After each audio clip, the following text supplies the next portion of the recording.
The new school year is around the corner, and it is important that parents and guardians are prepared for a healthy and safe academic year. Joining us for very helpful advice is Dr. Kenia Maria Parks, Medical Director and Associate Professor of General Pediatrics at Mount Sinai. Hello, Doctor. Hello, thank you for having me. Doctor, is that time of the year again.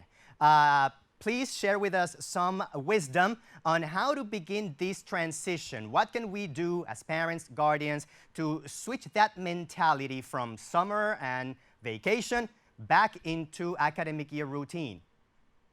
Right, and so you have to develop a new routine, of course, doing your prep work, and that is making sure that the children have everything that they actually need to go back to school.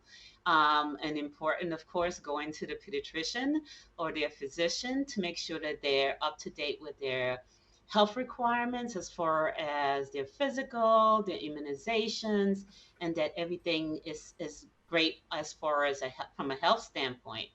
The other thing is to have open communications, and especially for transitions, like for children that are just starting school or children that are going to high school. Talk about what to expect and talk, let them air their feelings and talk about, well, sometimes it's okay to feel a little anxious about going to school, but to talk about it, I think is really important.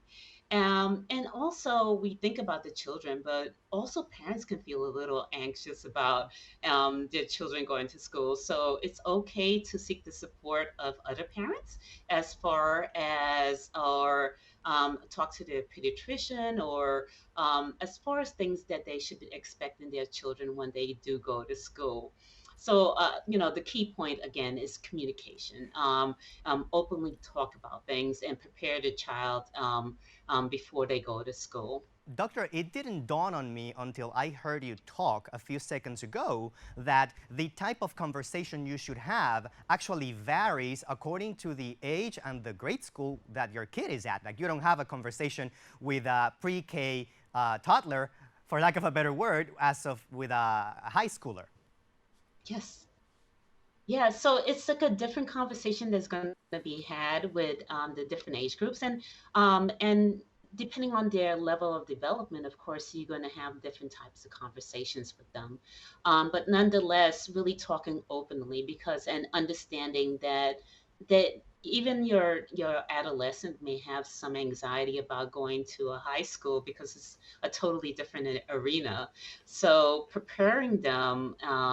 And sometimes even for the preschool students is doing walkthroughs, and seeing who they know in the school, and talking about what their schedule is going to be like, and making sure that they're prepared to enter into school. Doctor, in terms of bedtime and also living a balanced lifestyle when it comes to the academic year, school combined with house chores and playtime, healthy playtime, any thoughts about that? Right. So sleep is crucial.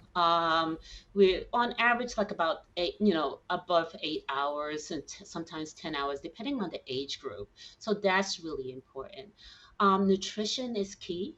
Making sure that they have like a good balanced breakfast is important before they set off for school. And then thinking about the schedule that they're going to be having, right? Important that they get their schoolwork done, but they also should have some downtime when they come home. Physical activity is really important. We expect at least 1 hour of exercise per day is actually really important. And if they are involved in other activities, finding that balance. Um, Also, think about like as they get older, their time on like social media and other devices, when to cut it off, typically 1 hour before bedtime. They shouldn't be overindulging in media and make sure that it's like you have follow age appropriate guidelines as far as their exposure. Screen time and social media appropriateness is something that's been fairly discussed these days. I don't know if you recall, the Attorney General of the US recently put out a warning. I think it said something along the lines that social media was not adequate for children under 16. So, any formulas on how to monitor social media or actually time it or control it? Right. And so the key is that social media is going to be a part of their lives, right? But you want a healthy connection to social media, right? And so one of the things is that families have to have guidelines as far as how that social media time in the household, and there should be safeguards. And having age appropriate conversations of the realities of social media. So, especially with adolescents, how a lot of the things that they do on that platform is going to stay with them for the rest of their lives, and those exposures that could come about through social media. And that conversation is not had once. It should be an ongoing conversation, and because it's such a crucial topic, and as the child evolves from preschool to adolescence, there's going to be different focuses of those conversations that you have with the children and adolescents. But really, putting the safeguards in the household, um, you know, sitting down and coming up with some rules of engagement, and having realistic talks with your children as far as some of the dangers that can occur on social media, and being careful about things like cyberbullying, exposures that you don't want your children or adolescents to have on social media. What about going back to school in the context of children with pre-existing conditions? For example, children who have diabetes or are overcoming chemo or have some gastrointestinal issues that might require special accommodations. And that's an important topic. Thank you for bringing that up. Um, Luckily, the school systems are set up, especially like the public school systems, that you have plans and the 504 plans for individuals that have existing pre-existing conditions, and if they have a clinic within their school, you could set up to make sure that they're being followed within that school clinic, and doing that prep work ahead of time is actually pretty important. So conditions like asthma, making sure that they have their pump at school. If they're diabetic, making sure that they have their plan at school. So especially with children with and ADHD, if they require any medications during the school day, some children actually have to take like medications at lunchtime. Having that set out ahead of time is actually pretty important. But the beautiful thing is that schools are typically very accommodating. Doctor, And any red flags that we should be paying attention to that might indicate that the child is having any problem, either behaviorally, developmentally, learning-wise?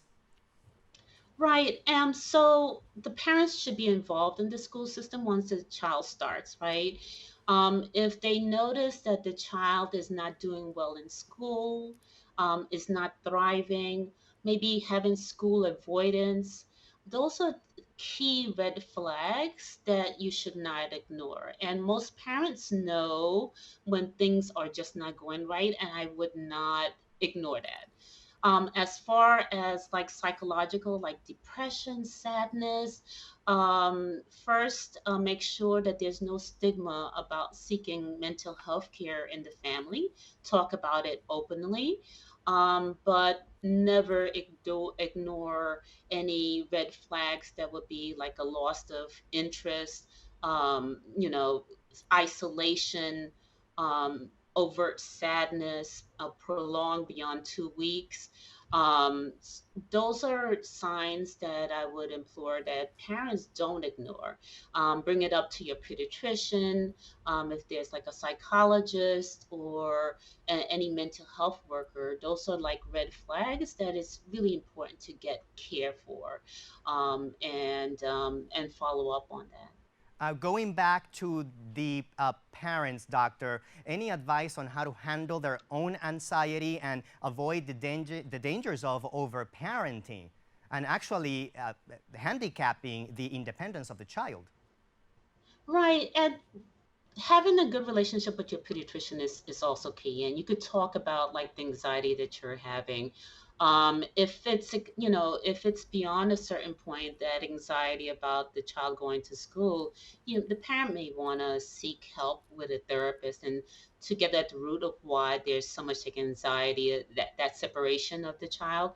But if it's like what a lot of parents experience is as far as like, the first day of school, just talking about it with with a professional would be great, like their pediatrician, and see if there's any issues.